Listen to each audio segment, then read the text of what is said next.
Hi, welcome to the Daily Spark. So today topic ఈరోజు topic వచ్చేసి తిరుపతి లడ్డు. దీని గురించి నేను స్పెషల్గా చెప్పాల్సిన అవసరం ఏం లేదనుకుంటాను. తిరుపతి లడ్డు అంటే మనకు చాలా ఇష్టం, పవిత్రంగా చూస్తాము, చాలా ఇంపార్టెంట్గా భావిస్తాము. దేశ విదేశాల నుంచి దీన్ని ఇంపోర్ట్ గిట్ట తీసుకుంటారు. ఎవరైనా బంధువులు ఇండియాకి వెళ్తే వాళ్ళని తీసుకురమ్మంటారు. అంత పవిత్రమైన లడ్డు ఇది. సో ఇక్కడ మనకు అర్థం కానిది ఏంటంటే ఆంధ్ర పాలిటిక్స్ లో ఇంత పవిత్రమైన లడ్డూని దాంట్లో ఆంధ్రప్రదేశ్ అనే స్టేట్ లో ఈ యొక్క ఈ యొక్క టెంపుల్ ఉండడం జరిగింది. కానీ ఇక్కడ ఇద్దరు నాయకులు ఎందుకు ప్రతిసారి ఆ తిరుపతి లడ్డు గురించి డిస్కషన్ చేస్తున్నారు అనేది ప్రజల్లో బాగా మదిలో వెళ్ళిపోయింది. ఒక్కరిదేమో లేదు ఇది తప్పు జరిగిందని ఒక నాయకుడు చెప్తున్నాడు. ఇంకో నాయకుడు ఏం చెప్తున్నాడు? లేదు ఇది మా హయాంలో కాలేదు, మీ హయాంలో అయ్యిందని విత్ డేటా చెప్తున్నారు. కానీ ఇంకో నాయకుడు ఏమో డేటా లేకుండా లేదు ఇది మీ హయాంలో జరిగిందని ఇంకో నాయకుడు ఎవరిని నమ్మాలి, ఎవరిని నమ్మకూడదు, దీనివల్ల ఏమవుతుంది ఫ్యూచర్లో అనేది మన ఈ టాపిక్. ఎవరు ఫాల్టీ దీంట్లో, ఏ నాయకుడు ఫాల్టీ, ఏ పార్టీ ఫాల్టీ అనేదే టాపిక్ ఇక్కడ. లడ్డు అనే విషయం చాలా సెన్సిటివ్ ఉండొచ్చు, కానీ పదే పదే దాన్ని డిస్కషన్ చేయడం వల్ల జనాల్లో ఒక భావన అనేది వ్యక్తపరుస్తుంది. అంటే లడ్డు అనేదే కాదు ఇక్కడ టాపిక్. అంటే లడ్డూలోనే కల్తీ జరుగుతుందా? వేరే ఏ రంగాల్లో కల్తీ జరగట్లేదా? ఇక్కడ జరిగిందనేది కాదు లడ్డూలో. అంటే ఒక లడ్డూనే ఒక టెంపుల్ విషయమే తీసుకొని ఇంతగా రాద్ధాంతం చేయడం అవసరమా అనేది మనం సూటిగా ఈ పొలిటికల్ పార్టీస్ ని ప్రశ్నిస్తున్నాం. ద ద డైలీ స్పార్క్ అనేది క్వశ్చన్ చేస్తుంది. ఎందుకు దీన్ని ఇంతగా రాద్ధాంతం చేయడం అవసరమా? ఒకవేళ మీకు తెలిసిందనుకోండి, ఇన్వెస్టిగేషన్‌కి సైలెంట్‌గా పంపించి, సైలెంట్‌గా ఆ రిపోర్ట్ తెప్పించుకొని, సైలెంట్‌గా మీరు క్వెషన్ చేస్తే అది మీ హుందాతనానికి బాగా ఉండేది. కానీ ఇప్పుడు ప్రపంచం మొత్తం ఈ తిరుపతి లడ్డూని చాలా పవిత్రంగా చూస్తుంది కాబట్టి, ఇది విదేశాల్లో సోషల్ మీడియాలో పాకిపోయింది కాబట్టి, ఎవరైనా విదేశాల నుంచి వచ్చే వాళ్ళకి ఇట్లా 10 సార్లు ఆలోచించే విధంగా ఉంది మీ యొక్క పొలిటికల్ పార్టీస్ వాళ్ళ ప్రవర్తన. సో దయచేసి దీన్ని ఇప్పటికైనా ఆపండి. ఇప్పటికైనా మీ రాజకీయాలకు వాడుకోకండి. దయచేసి ఎవరైతే కరెక్ట్‌గా ఉన్నారో దేవుడు వాళ్ళ పక్షంలో నిలబడతారు ఫ్యూచర్‌లో. సో దయచేసి ఈ టాపిక్‌ని ఆపండి. ఇక్కడ మన టాపిక్ వచ్చేసి ఎవరు ఫాల్టీ? జగన్మోహన్ రెడ్డి గారేమో ప్రెస్ మీట్ పెట్టేసి ప్రూఫ్‌తో సహా చెప్పేస్తారు.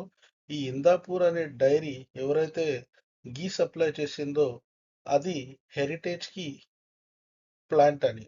అంటే వాళ్ళ హెరిటేజ్ వెబ్‌సైట్‌లో వాళ్ళు చూపిచ్చారు. ఇందాపూర్ అనేది మా ఒక ప్లాంట్. వన్ ఆఫ్ అవర్ 17థ్ plant which has been situated in Baramati అని చూపిచ్చారు. కానీ దానికి కౌంటర్‌గా టీడీపీ రియాక్షన్ ఇవ్వలేకపోయింది. అదే అందరి మదిలో ప్రశ్న. ఎందుకు ఇవ్వలేకపోతుంది? So, if you are not a faulty guy, మీరు చెప్పాల్సిందే ఇది మాది ప్లాంట్ కాదు, ఇది మా హెరిటేజ్ కాదు అని. మీరు ఇమీడియట్‌గా విదిన్ 2 డేస్‌లో హెరిటేజ్ వెబ్‌సైట్ నుంచి ఇందాపూర్ అనే దాన్ని తీసేసి, అంటే తీయలే కో ప్లాంట్ అని పెట్టేశారు. అంటే కో ప్లాంట్ అన్నా మీ అండర్‌లోనే కదా అది వచ్చేది. మీరు అక్కడి నుంచి మిల్కు, ఘీ అన్నీ సప్లై చేసుకుంటున్నారు గదా!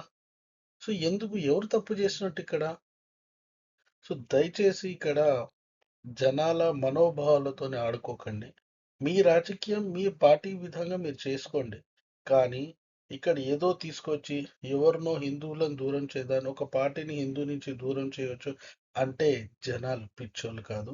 అన్నీ చూస్తున్నారు, అన్నీ గమనిస్తున్నారు. జనాలకు కావాల్సింది డెవలప్‌మెంట్. హిందుత్వమో, ముస్లిమో, క్రిస్టియానిటీదో కాదు. అది ఏం తిండి పెట్టదు. అది ఏమి వాళ్ళ అవసరాలు తీర్చదు. జనాలకు కావాల్సింది డెవలప్మెంట్, జనాలకు కావాల్సింది ఎడ్యుకేషన్, జనాలకు కావాల్సింది హెల్త్ పరంగా మీరు ఏమి ఇస్తున్నారు? మీరు ఇచ్చిన హామీలు అవసరం లేదు. ఫ్రీ హామీలు గిట్లా అవసరం లేదు. I'm trying to tell you, both the parties YCP and TDP as well Congress వాళ్ళకి చెప్పడం ఏం జరుగుతుందంటే ఇక్కడ ఉచితాలు అవసరం లేదు.